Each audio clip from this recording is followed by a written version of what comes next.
Healing with Human Connection, where we have encouraging conversations about tough topics such as substance abuse, drug addiction, and mental health issues for those in the Northwest Indiana area. Our hope is to share information that will guide you to resources that can help you change your life so that you can live the life you were meant to live. Check out our website, www.healingwithconnection.com, to find a full transcript of today's conversation, along with a list of any resources or links mentioned in this episode. Enjoy the show. Hello everyone, welcome to Healing with Human Connection. I'm Jeanne. I'm a therapist, and Miss Lisa Scheller, who is also an author, and health recovery coach. So excited today to have Hans Scheller, who is with us, who is going to give us some insight. So if you're listening and you've struggled with addictions, or someone you know has struggled with addictions, there's nothing better to have someone who has been there, done that, and now is on the healthy, positive side of life. And really, Hans, I have to say, just an honor to have you here, because Thank you. Not all people, as you know, and we'll learn about Hans and not only his addiction, but his recovery. So if you're listening, I know all of us have had addictions one way or another in our families and friends. And sometimes, depending upon where you're at, you don't quite know what to do with it all. So our goal with Healing with Human Connection is to share resources and share ideas, and hopefully for those of you who are struggling can see that there is hope and that there truly are answers. So with no further ado, I guess what I'd like to do is maybe, Hans, if you could just tell us a little bit about yourself. You know, we want to hear about the addictions and the recovery, but tell us about you a little bit. Well, my family and I moved here when I was 3 years old from West Germany, and growing up it was pretty typical. Went to a small high school, Washington Township in Valparaiso. Went to college, did the usual things in college as far as drinking wise, kind of weekends, probably more than we should have, which is pretty typical. Not so much during the week, and things were pretty much on that path until I would say my mid-late 30s. At that point, then things called significant life events could be anything that alters or changes the way you look at things, see things, feel things, or have to do things. And in a 3-year period, I had 11 of them. Actually about 3.5 years, and between divorce, birth, death, losing a job, starting a job, moving, there were 11 of them within 3-year period, and I did not know how to cope at all. Right. That is when things started to devolve, and the drinking really started to get quite a bit heavier. Yeah.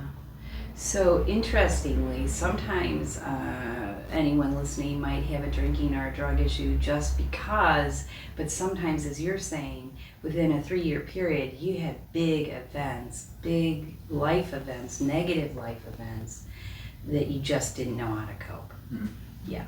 Okay. Yeah, and even with that, when you had said like the negative life events, it doesn't even have to be negative. Oh, okay. It can be positive. It can be anything that kind of changes the way you look at things, your routine, your comfort zone. That is so interesting to hear, because sometimes when we do have good things happening in our lives, we can't understand why it's difficult. But maybe, Stacy, I don't know, could you talk about, I love what you're saying, Hans, because sometimes when we have good things going on, we think we should be able to cope, but we can't sometimes. Sure. And it's very similar to like what you're saying, positive life experiences, and they can be stressful, like a wedding or something, and changing how our perceptive is, and our life trajectory is big deal things, and so it can be very stressful, and not knowing how to cope with, and it can also touch on that underlying negative core belief of I'm not worthy of this good stuff. Oh boy. Yeah, you almost self-sabotage. Good. And a lot of times people don't realize, but a lot of times the perception is that when things are going really bad is when you're more likely to have a relapse. Relapse is just about as likely to happen when things are going really well. Really? Because it can hit you out of the blue. You're not prepared for it. You think in the back of your mind, well, I can celebrate doing this. Sure. I'm entitled to this. I've been doing so well. Yes, I'm going to reward myself. I can handle exactly. one or two. That's exactly it. Huh. Wow. So, thank you for sharing that with us. So you were not doing well with your usage, to put it whatever. So tell us about how did that generally your process go, or what would be important for people to know that you were struggling with using on some level or another, and what helped you get help, or what do you think is important for the audience to hear? Well, for a number of years after that, I had tried to stop on my own through different rehabs, help with going to meetings, just things along those lines. And what I ended up doing, or finally figuring out, was that really the alcohol was not my problem, that I was my problem. And what do you mean by that? So let me say that one more time, because that's really important for people powerful. to hear. Yeah. So what Hans, of course, is saying is it wasn't the alcohol. It was things that were happening inside of you, or your thoughts and feelings and beliefs. And can you tell us about that? Yeah, it's with a lot of situations. There's certain types of trauma. There's underlying issues, and for me, it was stress. Was a huge trigger for me. You always hear about triggers with addiction, and stress was a huge one for me. Money issues, just things like that, and they all tended to magnify each other. Right. So, and once I finally realized that, okay, if I can't work on the drinking part until I figure out why and what is provoking it. Right. What I started to do was started to work on the stress part, and kind of do that in conjunction with cutting down drinking and so forth. Once I was able to actually work on that with myself, and a big part of that was changing my perspective on life. Oh gosh, can you tell us about that? What do you mean by that? Well, I would say every situation you can look at two ways. Yeah. I mean, in literally every situation. Right. So it's a matter of which way are you going to look at it? Are you going to look at it like this is a negative, or are you going to look at it like there's some positive? Because in almost, like I said, in almost anything, there is some negative involved, some positive involved. Sure. Depends on how you want to look at it. Right. And if you start to go more towards the negative, then that's the direction you're going to go. Right. So, and then that compounds. The negative will compound because you're in that negative frame, and then you're just going to create a bigger negative. Right. Yep. So interesting. That sounds like such a simple statement you made, Hans, that there are two ways to look at everything. We can look at you take something innocent as you're driving and someone cuts you off, you can get all crazy upset about that. I just saw it on the Dan Ryan, where someone's going to follow them and make a big issue of it. Or you can say, gosh, maybe the guy is not nice, or maybe he just had a terrible thing that he has to hurry up for.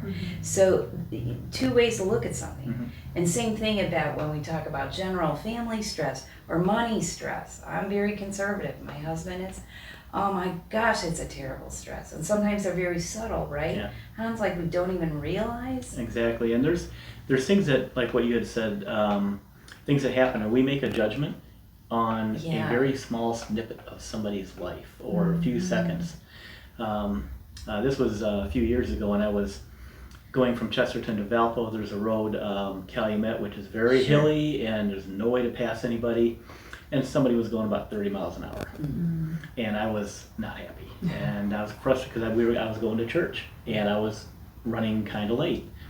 And it's just like I'm muttering to myself and so forth. And I get to church, or I get to the stoplight, and I turn, they turn too. Oh. I'm going to make a right-hand turn, they turn too. Oh. Turns out they were going to church too. Oh. And not just going to church, but it was like a dinner, and they had like pots and crock pots in the stuff back. in the back. That's They had why to they be were going careful. slow. Oh, Yeah. yeah. So all of a sudden I'm like, yeah, I'm an idiot. Right. I was judgmental. Right.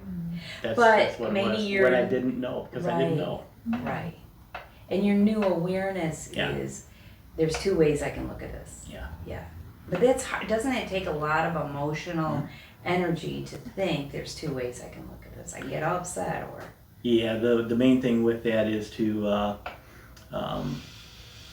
be kind of vigilant about your thoughts and kind of be proactive if you can before it's just like a knee-jerk reaction to something. Right. Is try to be a little bit proactive before you think of something. Right.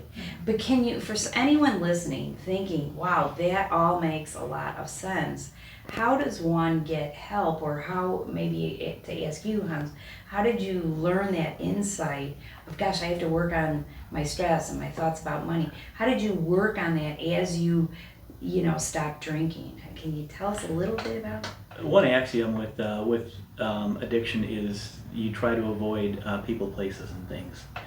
So, and when you're trying to become sober, you need to utilize every resource that you possibly can. It's not like, I'm going to go to meetings, I'll be good. Right. No, it's going to meetings, being around certain people, not being around certain people.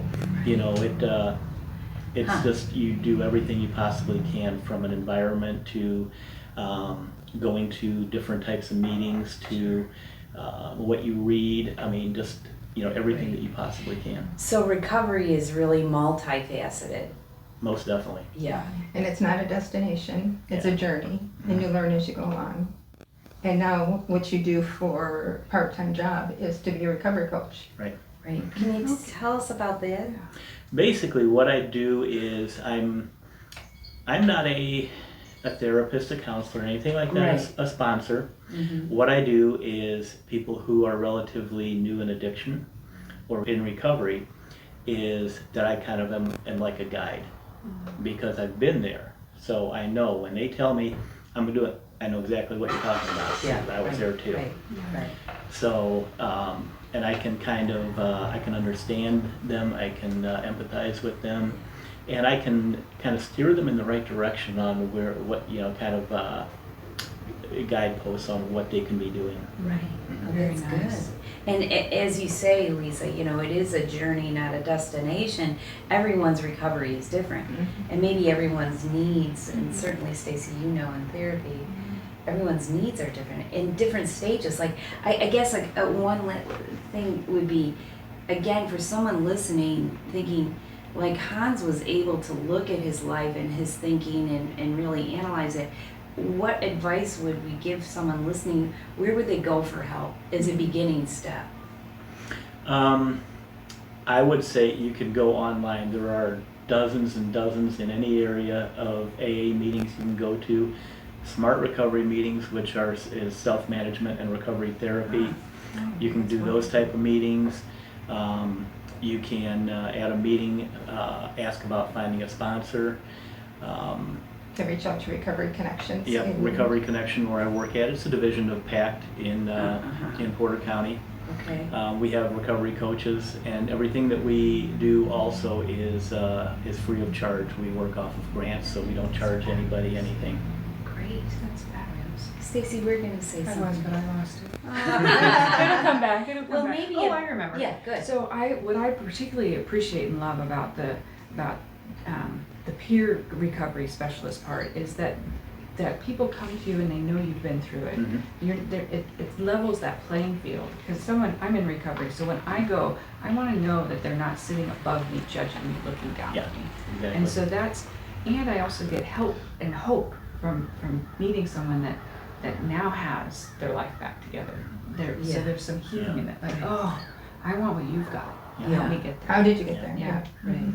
And I think I used to be a high school soccer coach for a number of years, and when you run practices, and you can run practices and tell the kids, this is what I want you to do, this is what I want you to do, or I played in college and so forth, so I was able to actually, this is what I want you to do, and I would show them.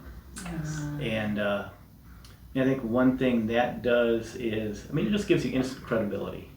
That it's not you telling them, you know what they should be doing, what it looks like, what they're going to be doing, and how to correct it from a standpoint of having been there. Right. So you actually show them. Yeah. Wow, that is powerful stuff. And would you, lastly, and I know you're in we have a time constraint here fine. today. Okay.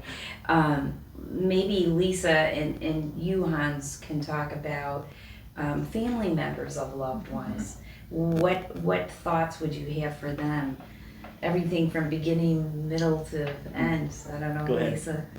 We've talked about this in the past, and what I've had to learn over the years living with Hans as an addict, and then coming to realization, and that is the new reality of what our life was, is that I was his person of a trigger, because I didn't know. I was just going along raising the kids and doing my thing, and I wasn't realizing what a big trigger I was to him and his stress level. And along the journey, I learned, like he has his stress levels, I have my stress levels. I was putting my stress on him because of the way I was dealing with stress and so on and so forth.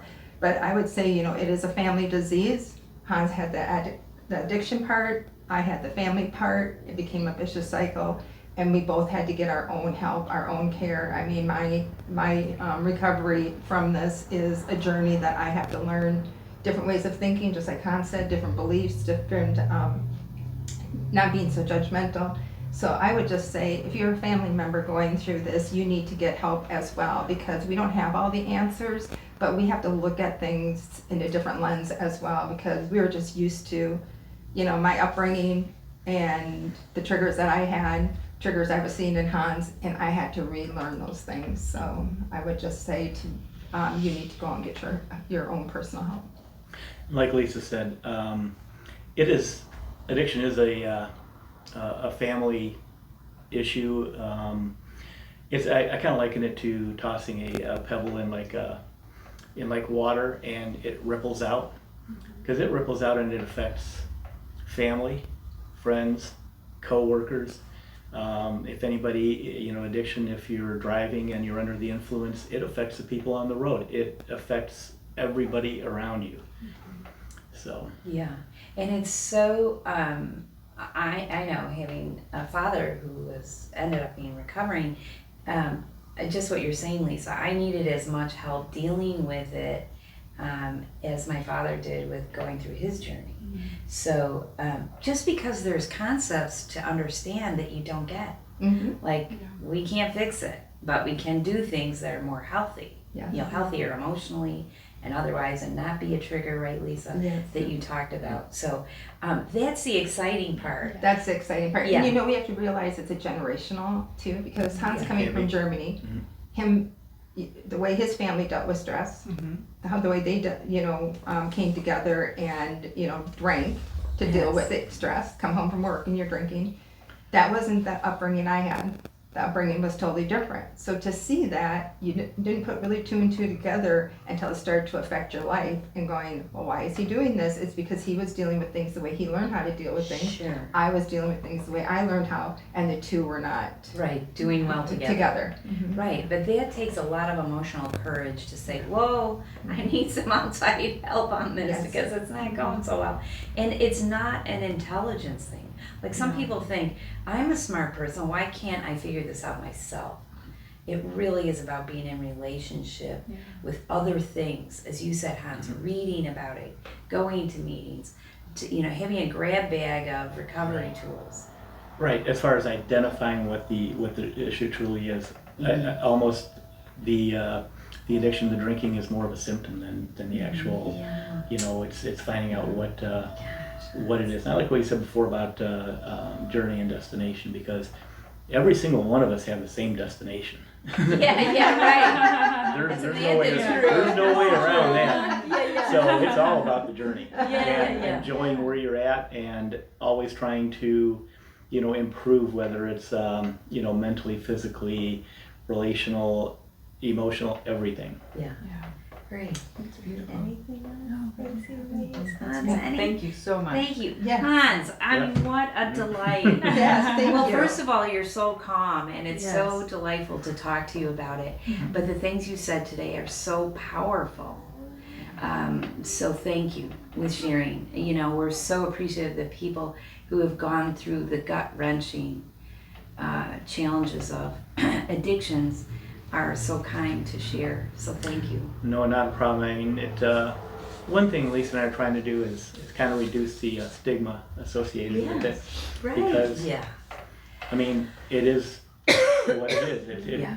It's not really who I am, it's what I went through. Yeah. And it's Right. part of, what I have done. Mm-hmm. But as far as, who I am, there's something deep down that's not associated with the addiction. Oh, no kidding. Beautifully said. And I think too, Yes. as we've gone along our journey of our book and the people that we have met, some of them have been friends and supporting us, but we were at a book signing a couple weeks ago and they overheard Hans's name. He's in the community for a long period of time, but they overheard his name. Lady came up and said, "Do I know you from someplace?"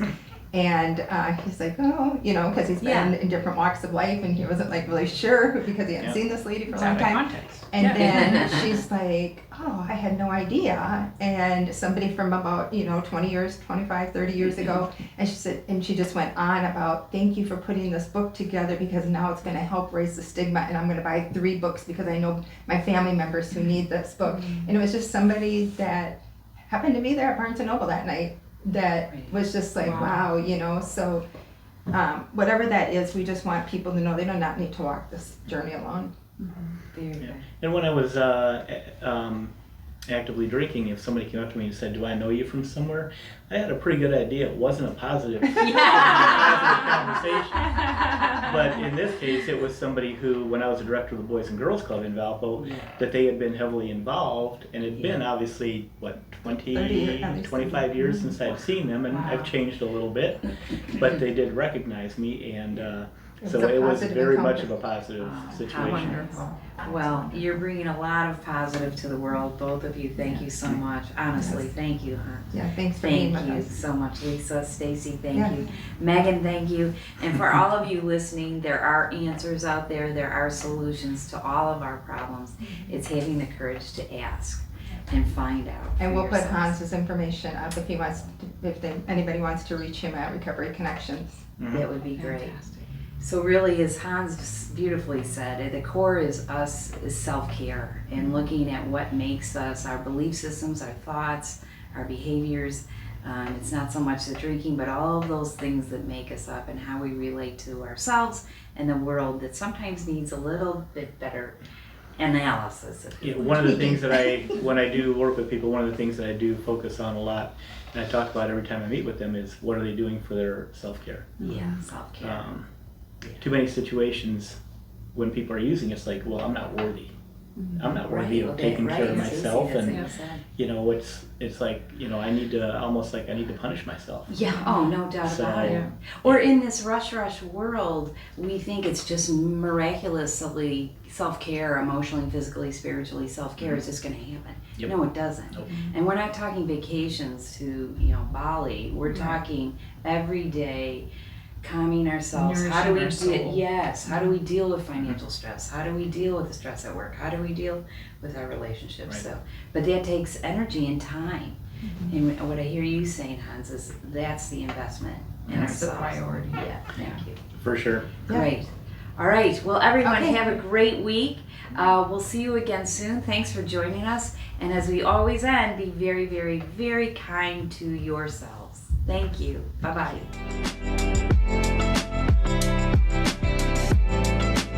If you enjoyed today's episode, let us know by leaving a comment or review and sharing with a friend. All resources mentioned today and a full transcript of this episode can be found by going to our website, www.healingwithconnection.com. A video of this recording can be found on our YouTube channel, and the audio podcast is available on Spotify, Apple, and Google Podcasts.